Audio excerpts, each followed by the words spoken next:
Breathing mechanism में हमने देखा कि इंस्पायरेशन और एक्सपायरेशन दो फेज होते हैं। ब्रीदिंग मैकेनिज्म जो है मतलब रेस्पिरेटरी सिस्टम में रेस्पायरेशन में मतलब ब्रीदिंग मैकेनिज्म में दो फेज होते हैं। ब्रीदिंग मैकेनिज्म में दो फेज होते हैं, इंस्पायरेशन एक्सपायरेशन। तो इंस्पायरेशन हम पढ़ चुके हैं, अब हम देखेंगे ब्रीदिंग मैकेनिज्म में एक्सपायरेशन।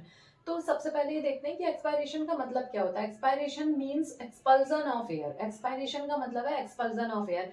एक्सपल्जन मतलब किसी चीज को बाहर निकालना, बाहर फेंकना। तो एक्सपायरेशन का मतलब होता है एक्सपल्जन ऑफ एयर। जैसे कि जो एयर हमारे लंग्स में है उसको हम बाहर फेंकना चाहते हैं तो हम एक्सपायर करेंगे, एयर बाहर फेंकेंगे। तो एक्सपायरेशन का मतलब होता है एक्सपल्जन ऑफ एयर। जैसे कि इंस्पायरेशन, इंस्पायरेशन का मतलब क्या है कि एयर को अंदर लेना, इनहेल करना, एयर को अंदर लेना, इनहेल करना होता है इंस्पायरेशन। लेकिन ये क्या है, एक्सपायरेशन मतलब एक्सपल्सन ऑफ एयर। इस एक्सपायरेशन का मतलब है कि एयर को बाहर फेंकना। अब नॉर्मल एक्सपायरेशन क्या होता है, पैसिव होता है।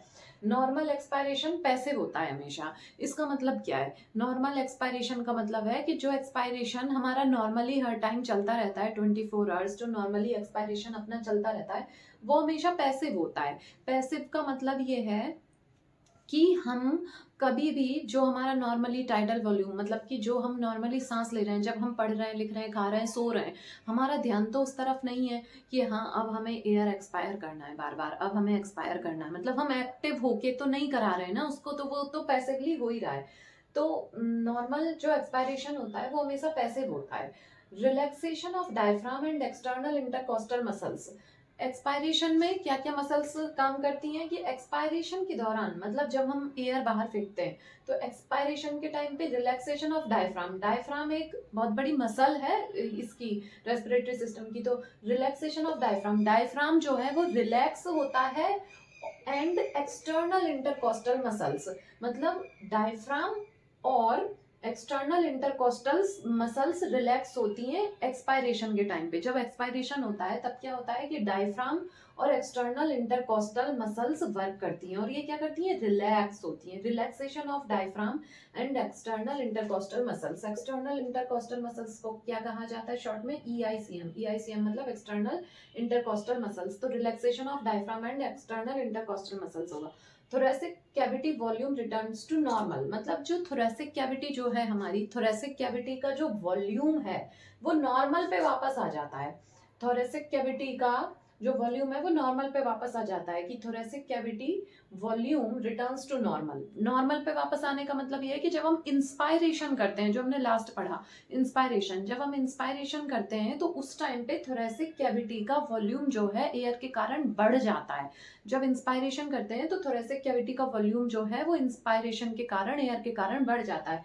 लेकिन एक्सपायरेशन हम पढ़ रहे हैं तो एक्सपायरेशन में थोरेसिक कैविटी का वॉल्यूम नॉर्मल पे आ जाता है क्योंकि हम सारी एयर बाहर फेंक देते हैं। तो उससे क्या होता है, डायफ्राम और एक्सटर्नल इंटरकोस्टल मसल्स रिलैक्स हो जाती हैं और थोरेसिक कैविटी का वॉल्यूम नॉर्मल पे आ जाता है। जैसे कि हमने एयर बाहर फेंकी फिर रिलैक्स हो जाएगा हमारा डायफ्राम और एक्सटर्नल इंटरकोस्टल मसल्स और थोरेसिक कैविटी का वॉल्यूम नॉर्मल पे आ जाएगा। तो thoracic cavity volume returns to normal. Elastic recoil of lungs, और जो लंग्स हैं उनका भी इलास्टिक रिकॉइल हो जाएगा। इसका मतलब क्या है कि जो लंग्स हैं, जब लंग्स में इंस्पायरेशन होता है मतलब कि बहुत सारी एयर अंदर भर ली जाती है तो लंग्स स्ट्रेच होंगे मतलब लंग्स फूल जाएंगे। जैसे गुब्बारा होता है बैलून, तो बैलून में जब हम बहुत सारी एयर भरते हैं, बहुत सारी एयर अंदर लेते हैं मतलब इंस्पायरेशन, तो वो जो बैलून है वो बहुत सारा फूल जाएगा। लेकिन जब हम उसकी बैलून की बहुत सारी मतलब एयर सारी बाहर फेंक दें, मतलब एयर बाहर फेंकना मतलब एक्सपायरेशन, तो बैलून की हम सारी एयर बाहर फेंक दें उस गुब्बारे की, तो वो बैलून जो है वो इलास्टिक रबर का ही तो बना है, तो वो रिकॉइल होके नॉर्मल वापस आ जाएगा। तो इसी तरह से लंग्स भी काम करते हैं। तो इलास्टिक रिकॉइल ऑफ लंग्स मतलब जब इंस्पायरेशन करेंगे तो लंग्स में बहुत एयर आ जाएगी, लेकिन जब एक्सपायरेशन करेंगे तो वो एयर बाहर चली जाएगी तो क्या होगा, इलास्टिक रिकॉइल ऑफ लंग्स मतलब लंग्स अपने नॉर्मली हो जाएंगे, इलास्टिक रिकॉइल हो जाएगा लंग्स का। तो ये हो गया इलास्टिक रिकॉइल ऑफ लंग्स। अब क्या है, इनफोर्स्ड एक्सपायरेशन। इनफोर्स्ड एक्सपायरेशन, तो ये दो चीजें अलग हैं। एक तो होता है नॉर्मल एक्सपायरेशन, ये है फोर्स्ड एक्सपायरेशन। ये है नॉर्मल एक्सपायरेशन, ये है फोर्स्ड एक्सपायरेशन। अब नॉर्मल एक्सपायरेशन तो ये है कि जो 24 आवर्स हमारा चल रहा है, कि जब हम सो भी रहे हैं तब भी हम एक्सपायरेशन कर रहे हैं, हम खा रहे हैं, पी रहे हैं, कुछ भी काम कर रहे हैं तो नॉर्मल एक्सपायरेशन चल रहा है, हम उस पर ध्यान नहीं दे रहे हैं कि हाँ अब हमें एक्सपायरेशन करना है, इंस्पायरेशन करना। तो वो होता है नॉर्मल एक्सपायरेशन जो चल रहा है हमेशा। लेकिन फोर्स्ड एक्सपायरेशन का मतलब ये है कि हमने जानबूझ के ऐसा सोचा कि अब मुझे एक्सपायरेशन करना है, फोर्स्ड मतलब जानबूझ के हम अपने मसल्स की सारी ताकत लगाएंगे कि जितनी ज्यादा एयर हो सके बाहर फेंक दें।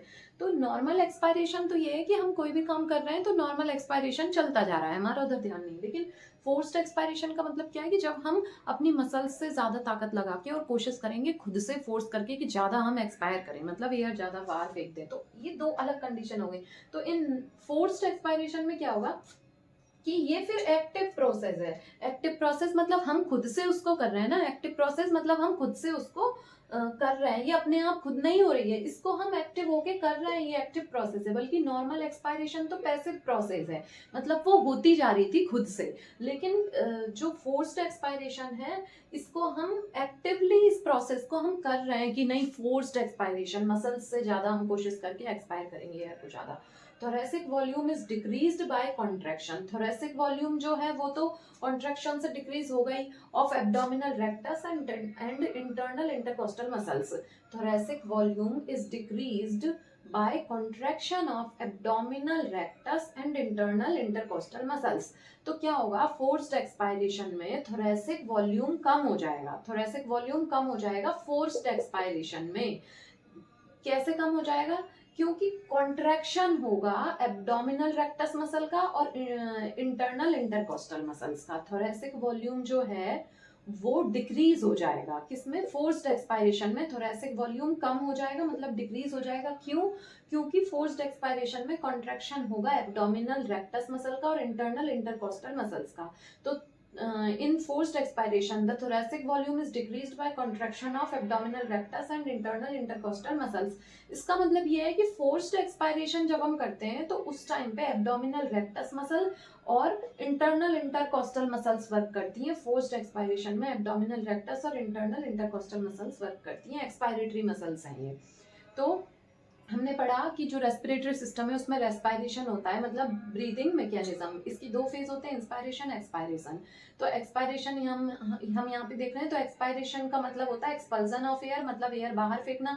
नॉर्मली जब हम एक्सपायरेशन करते हैं तो वो पैसिव होता है और उसमें रिलैक्स हो जाते हैं डायफ्राम और एक्सटर्नल इंटरकोस्टल मसल्स, EICM कहते हैं इनको। और थोरेसिक कैविटी का वॉल्यूम नॉर्मल पे वापस आ जाता है और लंग्स भी रिकॉइल होके normal elastic recoil of lungs. लेकिन जब हम फोर्स्ड एक्सपायरेशन करते हैं तो फिर ये एक्टिव प्रोसेस है और इसमें थोरेसिक वॉल्यूम का जो है वो कम हो जाएगा, थोरेसिक वॉल्यूम डिक्रीज हो जाता है क्योंकि कॉन्ट्रैक्शन होता है एब्डोमिनल रेक्टस और इंटरनल इंटरकोस्टल मसल्स का, इसलिए। और ये है एक्सपायरेटरी मसल्स।